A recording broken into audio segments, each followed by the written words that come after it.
Gases, Part 3, the Combined Gas Law. Here we are going to predict the pressure, volume, or temperature of a fixed amount of gas. Are you ready? I'm ready.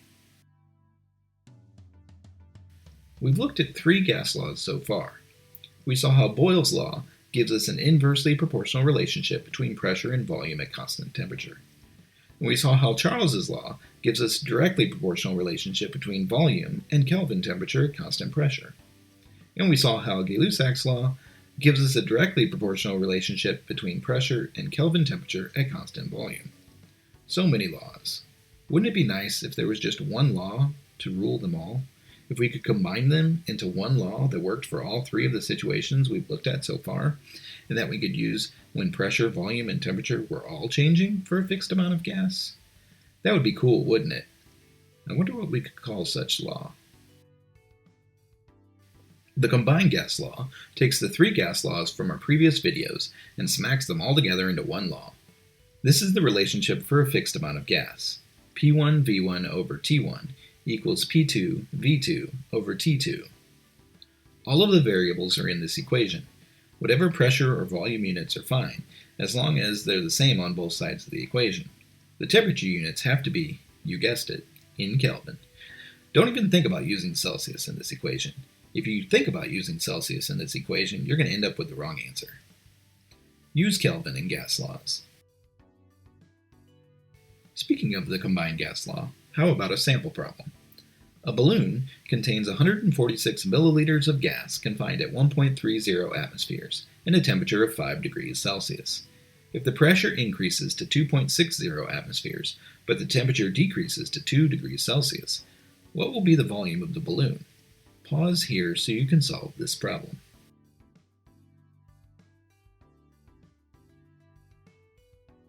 So we need to find the final volume, V2. Cross-multiplying the combined gas law gives P1 V1 T2 equals P2 V2 T1. Dividing both sides of the equation by P2 and T1 will solve the equation for V2. Now we're ready to substitute, provided we remember to convert the Celsius temperatures into Kelvin by adding 273.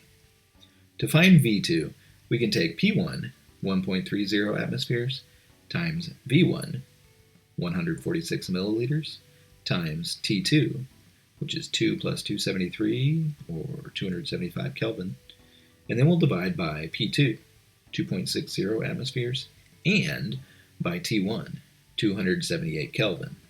Pause and put this in your calculator to see if you get 72.2 milliliters. For some of you, you will get a different answer because you didn't divide by 2.60 and 278.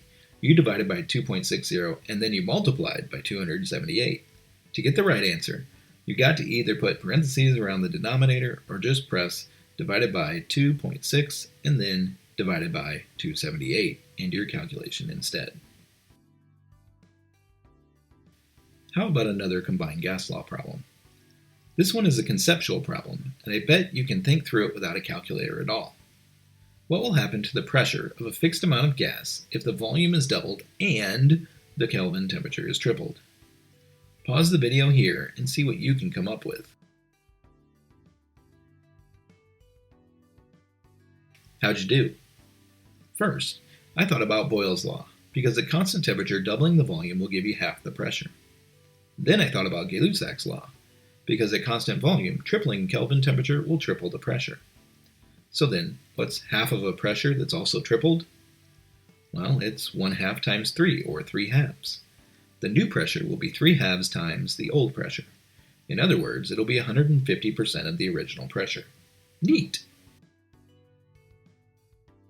In this video, we've looked at predicting the pressure, volume, or temperature of a fixed amount of gas. Thank you so much for watching this video. Peace out.